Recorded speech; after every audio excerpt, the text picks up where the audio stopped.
Bir çocuk hasta. Ne olduğunu falan fark etmedim. Bir kanaması var, bacağı sarılı falan. Hastayı getirdiler. Sonra tekrar bir dönüp baktım. Ellerinde bacak. Çöp poşetine koymuşlar bir bacak. Genç bir çocuk gelmişti 14-15 yaşlarında. Madde kullanımına bağlı olarak bilincini kaybetmiş ve tabak kırarak kendi boğazını kesmişti. Geldiği zaman boğazından kan böyle üzerime doğru fışkırıyordu adeta. Hasta geldi, bütün vücudu yanık. Öyle bir yanık ki en ağır derecede yanık. 3. 4. derece dediğimiz. Ama bilinci hala yerindeydi. 2 gün sonra vefat etti. Yani sonrasında tanıdığım bir insan olduğunu anladım. O halde kim olduğunun farkına bile varmamıştım. Motosiklet kazası. Çok hızla otobanda giderken o bariyerler, kenardaki bariyerlere çarpıyor. Muhtemelen savrulmanın etkisiyle o bariyer kafasını tamamen koparmış, kolunu koparmış. Genç bir çocuktu, 20'li yaşlarda. Bir rulonun altında kalmıştı. Vefat etmişti. Sonra babasına ölüm haberini verdim. Yani zorlanarak da olsa verdim. Babası ağlamaya başladı. Sonra bana sarıldı. Ben de ona sarıldım. Ben de ağladım, o da ağladı. Teyzenin bir çaputla burası bağlı gözü. Çaputun kenarından bir tane bembeyaz bir kurt süzüldüğünü gördüm. Çaputu çözdük. Bir baktım göz yok. Oyulmuş tamamen ve etrafı yara. Yüzlerce, belki binlerce, sayısını bilmiyorum, o kadar fazla kurt.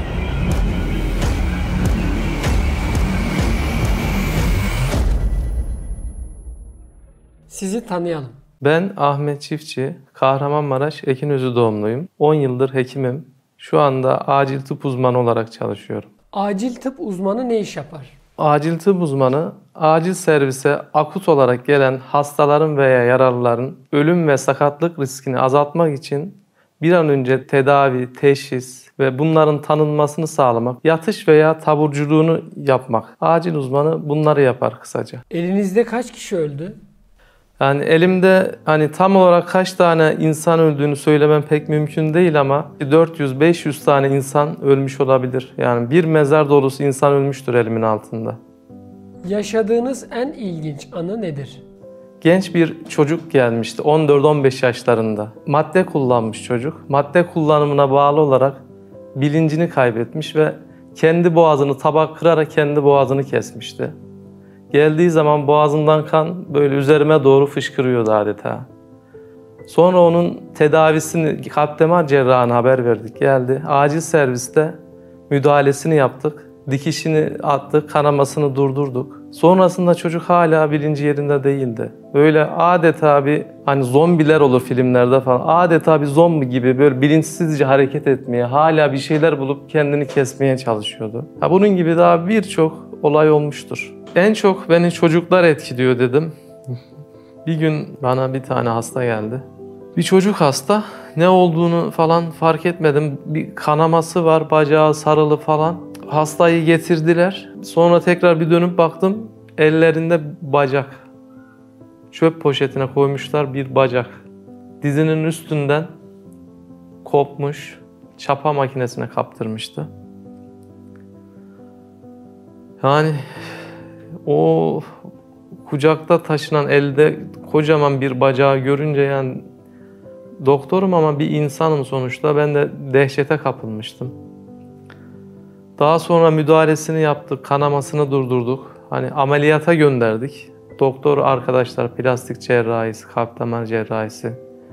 Müdahale etti ama birkaç gün sonra o bacak yaşamadı. Damar yapısı bozulduğu için sonradan o bacak tutmadı. Öyle bacağı kopup gitti. Bana dehşet veren hastalardan bir tanesi de termik santralde buhar kazanı patladığını söylediler. Yaralıların geldiğini bildirdiler. Tabii biz hazırlık yaptık, her şeyi hazırladık, sedyeleri vesaire ona göre. Hasta geldi, bütün vücudu yanık. Öyle bir yanık ki En ağır derecede yanık, 3. 4. derece dediğimiz. Ama bilinci hala yerindeydi. Yanmış ama bilinci hala yerindeydi. Kollarına vesaire kan gitsin diye, bu yanıktan dolayı bası yapıp kanlanması bozulmasın diye bistürüyle kollarında çizikler attık. Hiçbir şey hissetmiyordu. Öylesine yanmış ki bütün sinirleri bile yanmıştı. Hiçbir şey hissetmiyordu. Bir yandan bütün vücuduna üstüne soğutmak için serumlar vesaire sıktık. Bir yandan bütün vücudunu şey yaptık. Hiçbir damar vesaire yok. Sonradan anestezi uzmanımız geldi. O büyük bir damardan kateter açmıştı. Büyük bir damar bulup oradan sıvısını verebilmiştik. 2 gün sonra vefat etti. Yani sonrasında tanıdığım bir insan olduğunu anladım. O halde kim olduğunun farkına bile varmamıştım. Bir gün 112 bir tane yaşlı bir teyze getirdi.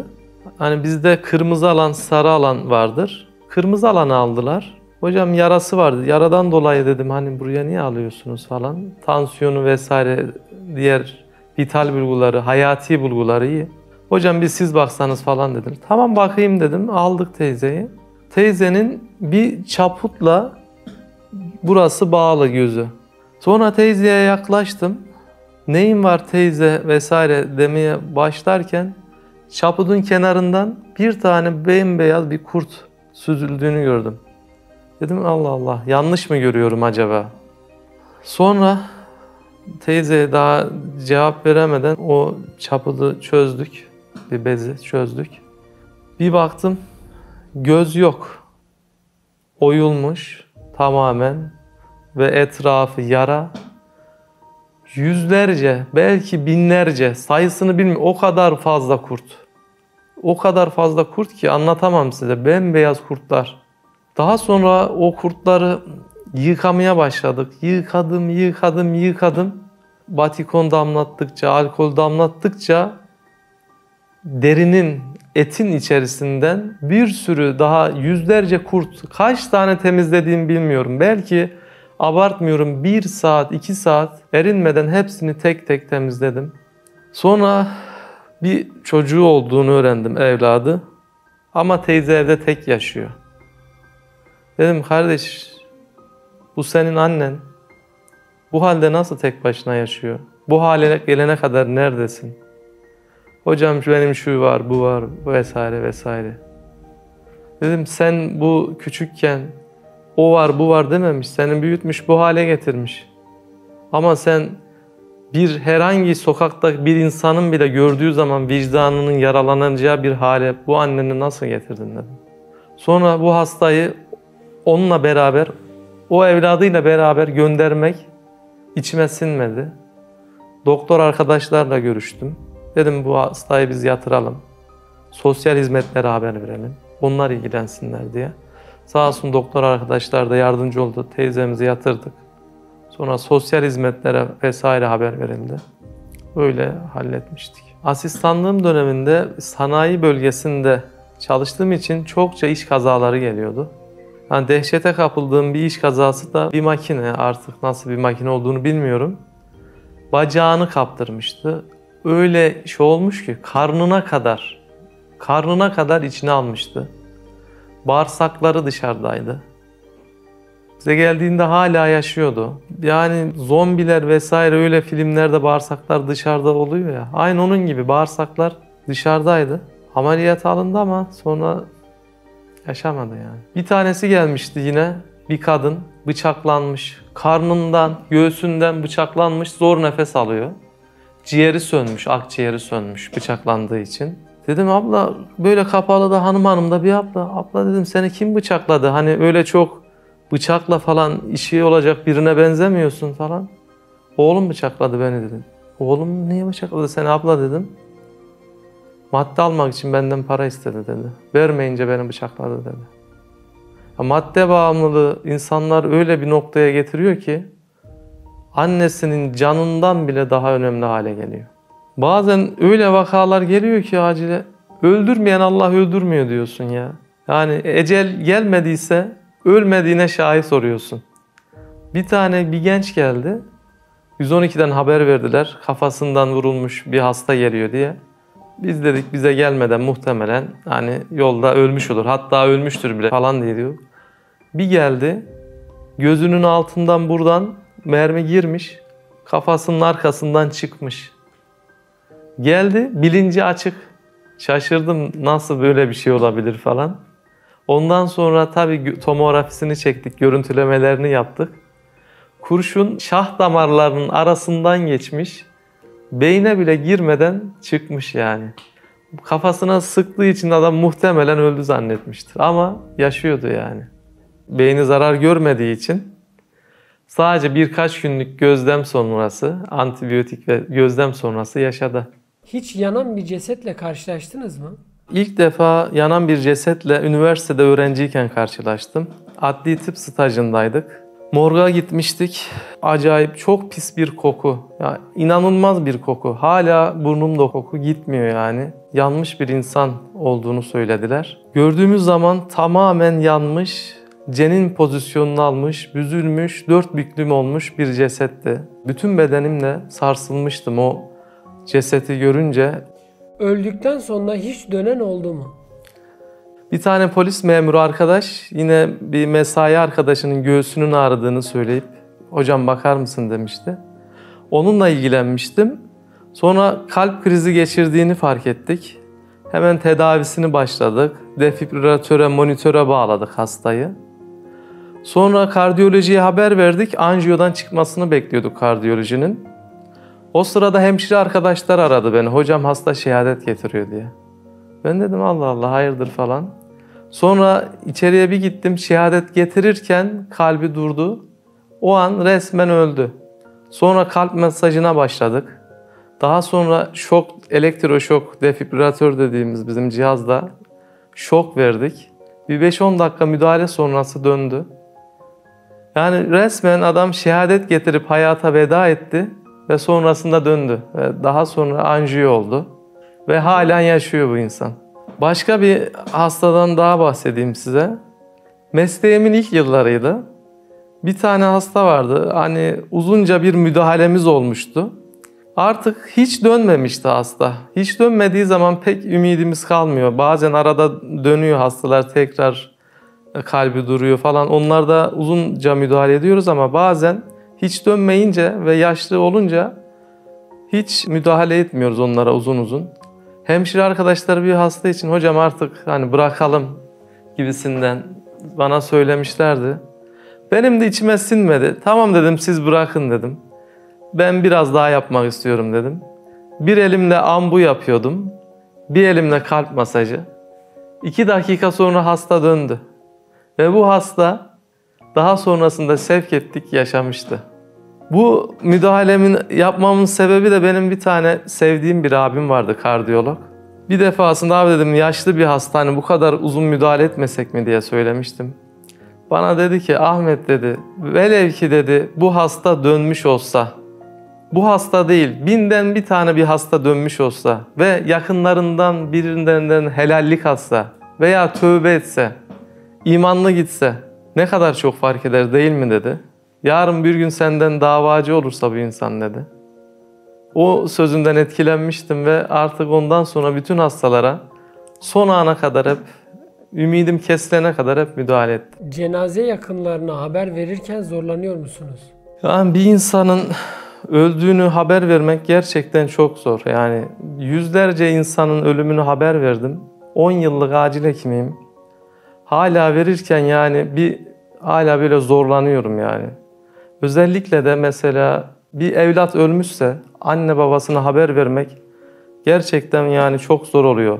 Kelimeler boğazımda düğümleniyor adeta. Hatta şu an anlatırken bile zorlanıyorum yani. En zorlandığınız olay neydi? Ama bir defasında şundan bahsedebilirim. Bir tane parkta oynarken bilincini kaybetmiş bir çocuk getirmişlerdi. Geldiğinde artık solunumu neredeyse durmak üzereydi. Kalbi çok yavaş atıyordu ve tansiyonu alınamayacak kadar düşüktü. Hemen hızlıca tanısını koyduk. Dalak rüptürü dediğimiz dalağın parçalanması olayı vardı çocukta. Ve çok ölümcül bir durumdu. Hemen hızlıca bir yandan kan merkezinden kan getirttik. Kan takviye etmeye başladık. Sonra kan takviye ederken, ameliyathaneye çıkartırken kalbi durdu. Bir yandan sedyenin üzerine çıktım. Çocuğa kalp masajı yapıyordum. Bir yandan daha hızlı kan gitsin diye arkadaşlar ellerindeki kan torbalarını sıkıyordu. Çok aciz hissettim kendimi. Ameliyathaneye o şekilde gittik. Hani bir şekilde kalbi çalışmaya başladı, ameliyat alındı ama maalesef ameliyattan sağ çıkamamıştı yani. O zaman çok zorlanmıştım. Kendimi çok aciz ve çok kötü hissetmiştim. Ağladığın bir olay oldu mu? Ağladığım olaylar oldu. Yani Bursa'daydım. Bir tane fabrikada bir tane iş kazası olmuştu. Genç bir çocuktu. 20'li yaşlarda. Bir rulonun altında kalmıştı. Vefat etmişti. Sonra babasına ölüm haberini verdim. Yani zorlanarak da olsa verdim. Babası ağlamaya başladı. Sonra bana sarıldı. Ben de ona sarıldım. Ben de ağladım, o da ağladı. Yani böyle anılar bazen olabiliyor. Rulonun altında kalmıştı yanlış hatırlamıyorsam. Bize geldiği zaman kalbi durmuştu zaten. Hani daha ileri kalbini döndüremeden, daha ne olduğunu anlayamadan beyin kanaması mı geçirdi? Dalağı, kalbi, akciğeri mi parçalandı? Artık hani bunun teşhisini koyamadan vefat etti. Böyle geçenlerde bir tane pompalı tüfekle sabahın vakti artık infaz etmişler muhtemelen. Sırtından sıkmışlar, komple saçma dolu sırtı. Geldi hani böyle canlı canlı hani konuşuyoruz, kim yaptı, ne yaptı falan. Cevap veriyordu. Bir anda soldu gitti, bembeyaz oldu. 1 dakika içerisinde kalbi durdu. Tabii müdahale falan ettik, kalp masajı yaptık ama maalesef dönmedi. Böyle birçok olayla karşılaştığımız oluyor. Adeta bir gül gibi solup gidiyor insan. Bazen tabii dehşete kapıldığımız hastalar oluyor. Bazen de dehşete kapıldığımız cesetler oluyor. Bir defasında 112 bir hasta getirdi, ceset. Onlar da artık olayın şokuyla ne yapacaklarını bilemedikleri için motosiklet kazası, çok hızla otobanda giderken o bariyerler, kenardaki bariyerlere çarpıyor.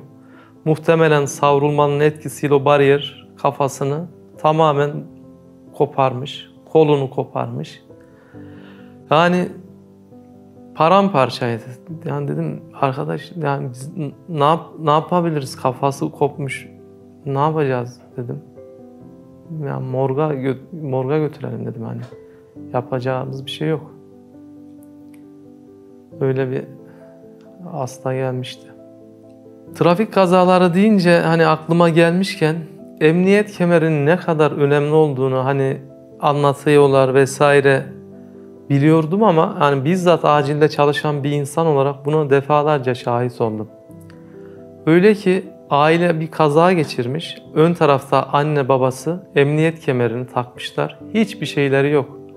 Arka tarafta oturan çocukları 18-19 yaşında emniyet kemeri takılı değilmiş, camdan fırlamış ve çok kötü bir vaziyette bize gelmişti ya.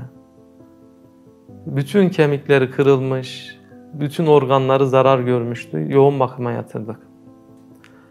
Hatta bizim çocuk yeni doğmuştu.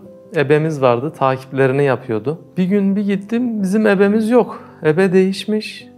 Dedim hani ebemiz nerede? Dediler ki vefat etti. Nasıl dedim, bir an şok geçirdim. Trafik kazası olmuş eşiyle birlikte. Çok büyük bir kaza değil ama kendisi emniyet kemeri takmıyormuş. Aniden camdan dışarı fırlayınca orada can vermiş. Böyle birçok vaka var. İnsanlar yani emniyet kemerinin öneminin bazen farkında olmayabiliyor. Bazen de ön taraftaki insanlar takıyor, arka taraftakiler takmıyor. Aslında kazalarda ölenlerin birçoğu arka taraftakiler ölüyor. Emniyet kemerini takmadığı için. Aslında arka tarafta otursak da emniyet kemerini takmamız gerekiyor. Kazalar deyince benim en korktuğum kazalar hep motosiklet kazalarıdır. Yani bunu öğrenciyken ilk defa yoğun bakım stajına girmiştim. O zamanlar benim motosiklet sevdam vardı. Hani motosiklete binmek istiyordum. Motosikletim yoktu ama doktor olunca alırım, gezerim falan filan gibi düşüncelerim vardı. Yoğun bakıma bir girdim. Yatan 10 hastadan 5 tanesi, 6 tanesi aylardır yatıyor motosiklet kazası.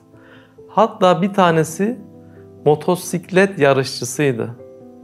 Hani kendi herhangi bir kusuru yok ama karşısına bir tane aniden bir araç çıkınca onunla kaza yapıyor ve boynundan aşağısı tutmuyordu.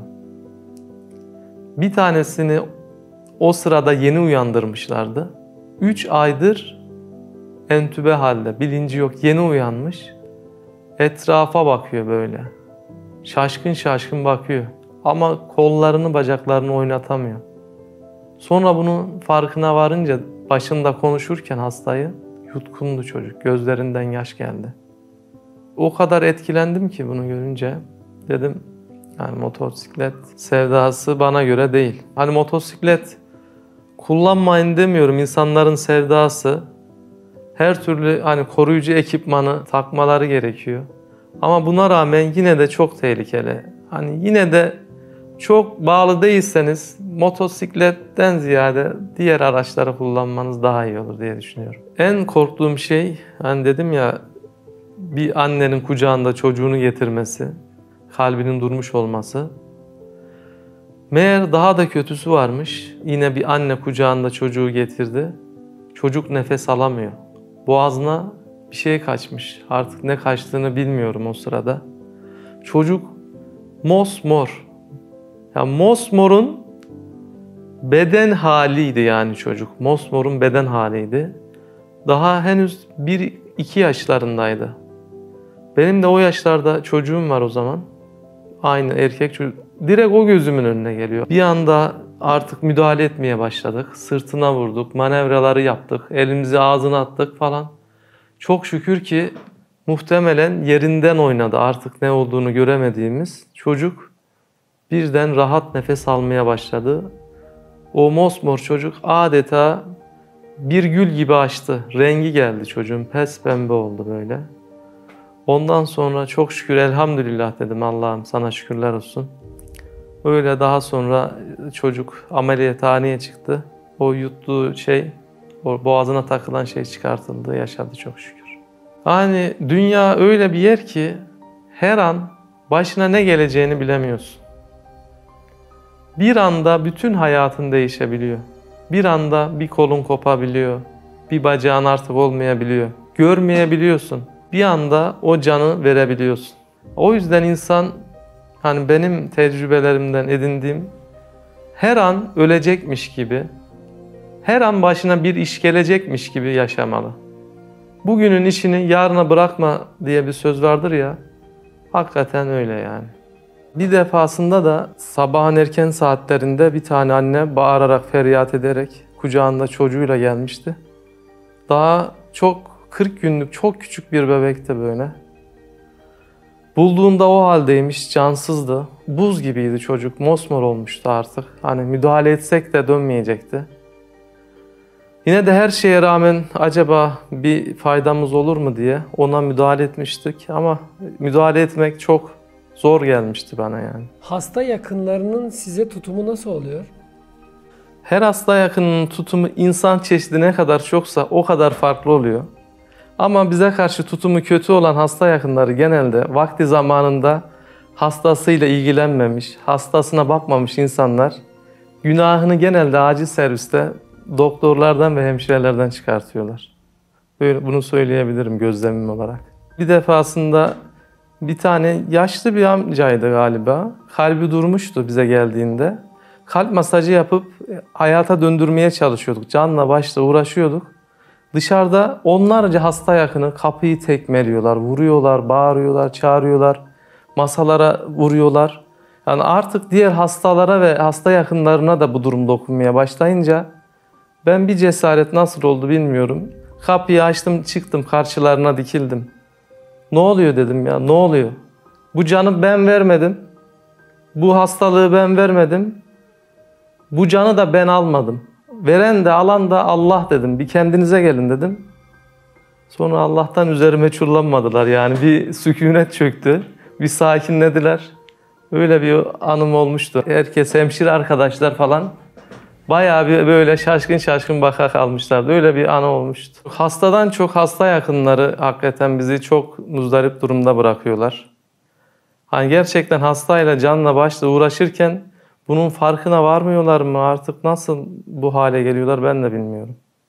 Size cin vakasıyla ilgili gelenler oldu mu? Cin vakası değil de ev yangınından dolayı dumandan zehirlenen bir vaka gelmişti. Nasıl oldu diye sorduğumda yaktılar demişti. Nasıl yani dedim. Bizim cinler musallat oluyor bize. Hep böyle olaylar yaşıyoruz demişti.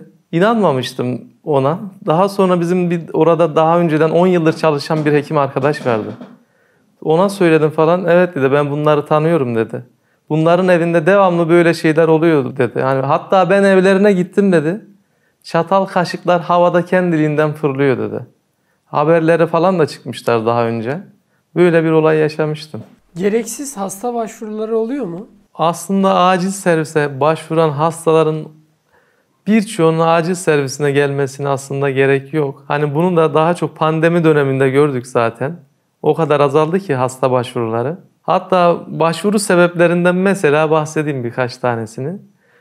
Gecenin bir yarısı bir hasta gelmişti. Benim nefesim kokuyor diye. Yani aylardır nefesi kokuyormuş ve bunu teşhis tedavi etmemizi istiyor bunu. Baktık ikna olacağı yok. Dedim bir akciğer filmi görelim. Akciğer filmini çektirdim. Dedim hakikaten sende nefesin kokuyor. Ciğerlerinden bunu görüyorum dedim. Sonra dedim bir tane nefesinin kokusunu giderecek bir ilaç yapalım dedim arkadaşa. Zarar vermeyecek bir ilaç yaptırdık. Sonra sağ ol hocam Allah razı olsun kokusu gitti nefesimin falan filan demişti. Bir kere gecenin saat 3'ü 4'ü bir tane hocam bir hasta var bakar mısın dediler, geldim. Neyiniz var sizin dedim. Bir şeyim yok dedi. Yani o zaman neden geldiniz dedim. Ama dedi hasta olacağımı hissediyorum. Nasıl yani dedim. Öyle bir his var hasta olacağım ben dedi. Dedim ya sabır çektik gecenin bir vakti tabii. Yine bir gün dinlenme saatinde hani mecbur gecenin yoruluyorsun. Hasta olmadığı zaman dinleniyoruz bir saat, yarım saat ne olursa artık. Uyurken telefon çaldı, hocam hasta var gelir misiniz? Bir geldim 3 tane hasta, gencecik hasta çocuklar. 20 yaşlarında falan. Neyiniz var? Boğazımız gıcıklanıyor da ilerlemesin diye şimdi gelelim dedik. Yani böyle tuhaf tuhaf acil servise gelen şeyler oluyor. Ve mesela öyle hastalar geliyor ki adamın kalbi durmuş, müdahale ediyoruz. Kendinin bu hastalığın önemli olduğunu düşünüyor. Biz de mi ölelim diyor. Neyin var diyoruz, boğazım ağrıyor. Neyin var, ishal oldum. Seni İslam'a bağlayan olay neydi? Ne zaman ki Rabbimi tanımaya başladım, Peygamber Efendimiz Aleyhisselatü Vesselam'ı tanımaya başladım. Allah'ın üzerimizde olan nimetlerinin farkına varmaya başladım. Allah'ın benimle ne kadar alakadar olduğunun farkına varmaya başladım. O zaman ben de Rabbime yönelmeye karar verdim. Bir gün artık hayatı sorgulamaya başladım. Her gün sabah işe geliyoruz, akşam eve gidiyoruz, yatıyoruz, uyuyoruz, yiyoruz, içiyoruz. Her günüm aynı gelmeye başladı. Elimin altında genç yaşlı demeden insanlar ölüyor. Bunun farkına varmaya başladım. Sonra bir gün benim de mezara gideceğim aklıma geldi. Ve Rabbimi tanımaya, onu araştırmaya karar verdim. Daha sonra namaz kılmaya başladım. Kılıyordum ama tam anlamıyla kılamıyordum. Sabah namazlarını kılamıyordum. Bir kılıyordum, bir kılamıyordum. Daha sonra Kur'an öğrenmeye, tecvid öğrenmeye, bir şeyler öğrenmeye çalıştım. YouTube'dan videolarla falan. Bir gün nöbette Hayalhanem'in bir videosuna denk geldim. Kardeşim izliyordu, ondan duymuştum ama bir türlü izleyememiştim. Nöbette dinlenme saatinde gece yarısı Hazreti Halid bin Velid'i anlatan bir videosu vardı Mehmet abinin. O yorgunlukta hiç soluksuz dinlemiştim. Tüylerim diken diken olmuştu. O kadar çok hoşuma gitti. Sonra ardı ardına bir sürü videoları izlemeye başladım. Risale-i Nurları okumaya başladım. Ve bunları okudukça, izledikçe Rabbimi daha fazla tanımaya başladım. Farkındalığım arttı. Dünya başıboş olmadığını fark ettim. Güneşin boş yere doğmadığını, ayın tepemizde boş yere olmadığını farkına vardım. Havadaki kuşların, aldığımız her nefesin, kalbimizin her çarpışının bir anlamı olduğunun farkına varmaya başladım. Ve bu beni dinime, Rabbime daha çok bağladı. Allah bize öyle bir nimet vermiş ki, sağlık nimeti. Yani bunun farkına varalım. Bunu korumaya çalışalım, bu emaneti. Bu emanete sahip çıkalım.